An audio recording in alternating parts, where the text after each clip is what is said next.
بیوی کے لیے بھی کچھ احکامات ہیں، بیوی کی بھی کچھ ذمہ داریاں ہیں جو اسے شوہر کے حق میں پوری کرنا ہے۔ پہلی ذمہ داری یہ کہ بیوی خوشی کے ساتھ شوہر کی اطاعت کرے۔ قرآن پاک میں نیک عورتوں کی صفت یہ بتائی گئی ہے، فالصالحات قانتات، نیک عورتیں فرما بردار ہوتی ہیں، ایک طرف اللہ کی اطاعت گزار اور دوسری طرف شوہر کی اطاعت گزار۔ شوہر کی اطاعت کے بارے میں ایک حدیث میں آتا ہے، آپ صلی اللہ علیہ وسلم نے فرمایا، دو قسم کے لوگ ایسے ہیں کہ جن کی نمازیں ان کے سروں سے اوپر نہیں جاتی، ایک وہ غلام جو اپنے آقا سے بھاگ جائے جب تک کہ واپس نہ آئے، اور دوسرے وہ بیوی جو اپنے شوہر کی نافرمانی کرے جب تک کہ نافرمانی سے باز نہ آ جائے۔ یہاں تک حکم ہے کہ بیوی شوہر کے معاملے میں کسی دوسرے کی بات نہ مانے، یعنی شادی کے بعد ایک عورت جب شوہر کے گھر چلی جاتی ہے تو پھر شوہر کا حق سب سے بڑا ہو جاتا ہے۔ بعض اوقات ہمارے معاشرے میں ایک طرف شوہر کچھ کہتا ہے، دوسری طرف والدین کچھ کہتے ہیں، تیسری طرف کسی اور کا مشورہ کچھ ہوتا ہے، عورت بیچاری بیچ میں پس جاتی۔ ایسے موقع پر عورت کے لیے کیا لازم ہے، اس کی پرائرٹی کیا ہوگی کہ وہ اپنے شوہر کی بات مانے۔ عورت کی دوسری بڑی ذمہ داری اپنی آبرو اور عزت و عصمت کی حفاظت ہے۔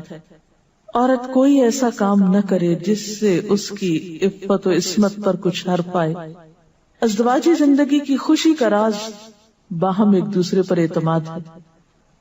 اگر کوئی بھی ایسا کام عورت کرتی ہے جس سے شوہر کے دل میں شک ہو جاتا ہے، اعتماد ختم ہو جاتا ہے، تو اس سے ازدواجی زندگی کی خوشیاں ختم ہو جاتی ہیں۔ یہ اعتماد بے حد ضروری ہے، اور اس کے لیے اپنی عزت عصمت کی خصوصی حفاظت۔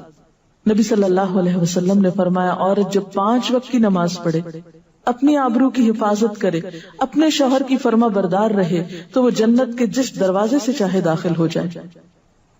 اسی لیے شوہر کی اجازت اور مرضی کے بغیر گھر سے بھی نہیں نکلنا چاہیے۔ حضرت معاذ بن جبل کہتے ہیں کہ نبی صلی اللہ علیہ وسلم نے فرمایا، خدا پر ایمان رکھنے والی عورت کے لیے جائز نہیں کہ وہ اپنے شوہر کے گھر میں کسی ایسے کو آنے دے جس کا آنا شوہر کو پسند نہ ہو، اور ویسی صورت میں گھر سے نکلے جب اس کا نکلنا شوہر کو پسند نہ ہو۔ اطاعت کے علاوہ شوہر کو خوش رکھنا یہ بھی بے حد ضروری ہے۔ نبی صلی اللہ علیہ وسلم نے فرمایا، جس عورت نے اس حال میں انتقال کیا کہ اس کا شوہر اس سے خوش تھا تو وہ جنت میں داخل ہوگی۔ اور عموماً کسی کی خوشی کے لیے انسان اپنے جذبات کی قربانی دیتا ہے، بعض اوقات اپنی سوچ کی قربانی دیتا ہے، بعض اوقات اپنے کسی اور راحت و آرام کی قربانی دیتا ہے۔ تو ایک عورت جب اپنے شوہر کو خوش کرتی ہے تو جواباً اس کے لیے خوشی پلٹتی ہے۔ اس لیے گھریلو زندگی کی خوشی کا انحصار اسی بات پر ہے کہ دونوں ایک دوسرے کے لیے قربانی کے جذبات رکھتے ہوں، ایک دوسرے کے لیے رحمت اور ایک دوسرے کے لیے مودت کا ذریعہ ہوں، جیسا کہ قرآن پاک میں شادی کا مقصد یہ بتایا گیا کہ دونوں کے درمیان باہم مودت اور رحمت کے جذبات ہوں، ایک دوسرے کے لیے سکون کا باعث ہوں، تاکہ انسانی زندگی بہترین طریقے پر رواں دواں رہے۔ اسی طرح شوہر سے محبت کا اظہار کرنا، اس کے ساتھ وفادار رہنا، اس کا احسان ماننا، یہ بھی بے حد ضروری ہے۔ حضرت اسماء کہتی ہیں کہ ایک بار نبی صلی اللہ علیہ وسلم میرے پاس سے گزرے، میں اپنی سہیلیوں کے ساتھ تھی، آپ نے ہمیں سلام کیا اور ارشاد فرمایا، تم پر جن کا احسان ہے ان کی ناشکری سے بچو۔ تم میں سے ایک اپنے ماں باپ کے گھر کافی دنوں تک بن بیاہی بیٹھی رہتی ہے، پھر اللہ تعالیٰ اس کو شوہر عطا کرتا ہے، اولاد دیتا ہے، اور ان سارے احسانات کے باوجود اگر کبھی کسی بات پہ شوہر سے ناراض ہوتی ہے تو کہہ اٹھتی ہے، میں نے تو کبھی تمہاری طرف سے کوئی بھلائی دیکھی ہی نہیں۔ یہ جملہ ناشکری کا جملہ ہے جو عورت کو نہیں بولنا چاہیے۔ قیامت کے دن اللہ تعالیٰ اس عورت کی طرف نظر رحمت اٹھا کر نہیں دیکھے گا جو شوہر کی ناشکری ہوگی۔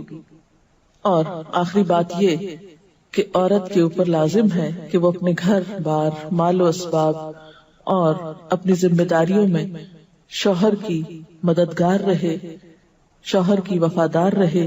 آپ صلی اللہ علیہ وسلم نے فرمایا، قریش کی عورتیں کتنی اچھی عورتیں ہیں جو بچوں پہ بہت مہربان اور شوہر کے گھر بار کی حفاظت کرنے والی ہیں۔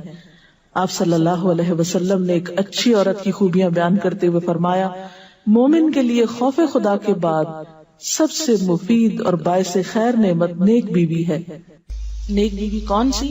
اس کی کیا تعریف ہے کہ جب شوہر کوئی کام کہے تو خوشی سے کر دے، جب اس پہ نگاہ ڈالے تو اس کو خوش کر دے، اور جب اس کے بھروسے پر قسم کھا بیٹھے تو قسم پوری کر دے، اور جب کہیں چلا جائے تو اس کے پیچھے اپنی عزت و آبرو کی حفاظت کرے، اور شوہر کے مال اور اسباب میں اس کی خیر خواہ رہے، اس کو ضائع نہ کرے۔ ایک اچھی بیوی کی خوبیاں آپ صلی اللہ علیہ وسلم نے بتائیں۔ اور پھر آخری چیز صفائی ستھرائی، سلیقہ، شوہر کے لیے زیب و زینت کا اہتمام، یہ چیزیں بھی ازدواجی زندگی میں خوبصورتی پیدا کرتی ہیں، اور اس کا بھی اہتمام جو ہے پھر ایک عبادت ہو جاتا ہے۔ لیکن ہمارا حال یہ ہے کہ جب ہمیں کہیں باہر جانا ہوتا ہے تو ہم بہت اہتمام کریں گے، لیکن شوہر کے لیے بطور خاص نیت کر کے اہتمام نہیں کریں۔ ہم یہ کہتے ہیں اس کو تو نظر ہی نہیں آتا، اس نے کبھی تعریف ہی نہیں کی، اس کو پتہ ہی نہیں میں نے کیا پہنا اور کیا نہیں پہنا، تو اس لیے پہنے۔ ایک شیطان ہمیں جواز فراہم کر دیتا نا، حالانکہ ہر کوئی ڈسکرپٹیو نہیں ہوتا۔ جس طرح بعض اوقات ہم خواتین بہت ڈسکرپٹیو ہوتی ہے، اس نے یہ پہنا، اس کا یہ اینگل تھا، یہ ایسا تھا ویسا تھا۔ شوہروں مردوں کی اس طرح کی نظر نہیں ہوتی، پھر ہم اس سے وہ ایکسپیکٹ کرتے ہیں جو ہم خود کر رہے ہوتے ہیں یا خود چاہتے ہیں، وہ اس میں پورے نہیں اترتے تو ہمارے اسٹینڈرڈ سے گر جاتے ہیں۔ تو اس سے یہ ہے کہ ان کی اور بھلائیاں یاد رکھ کے اگر اس طرح کی کوئی کمی کوتاہی ہو جائے تو اسے اگنور کر دینا چاہیے، اور ان کے لیے بھی بطور خاص اہتمام کرنا چاہیے۔ اور دیکھیے کہ مثلاً اس جگہ پر ہم بیٹھے ہوئے ہیں، اس جگہ کو خوشگوار بہت سی چیزوں نے ملا کے بنایا، سب لوگوں کا اکٹھا ہونا ایک خوشی کا باعث ہے، یہ پھول رکھے ہوئے، یہ روشنی ہے۔ اب ہم ایک ایک چیز گن تو نہیں سکتے، لیکن اوور آل ہر چیز کا اپنا ایک ایفیکٹ ہے، اور ہر چیز کا اپنا ایک اثر ہے۔ تو اسی طرح شوہر اور بیوی کے تعلقات میں بہت ساری چیزیں ایسی ہوتی جو ہم کو نظر نہیں آ رہی ہوتی، جو سامنے اس کا اثر نہیں ہوتا مگر وہ بیک گراؤنڈ میں ہوتی ہیں، مگر ہم ان کو کبھی بھی نہیں سامنے لاتے اور کبھی بھی ان کا ذکر نہیں کرتے۔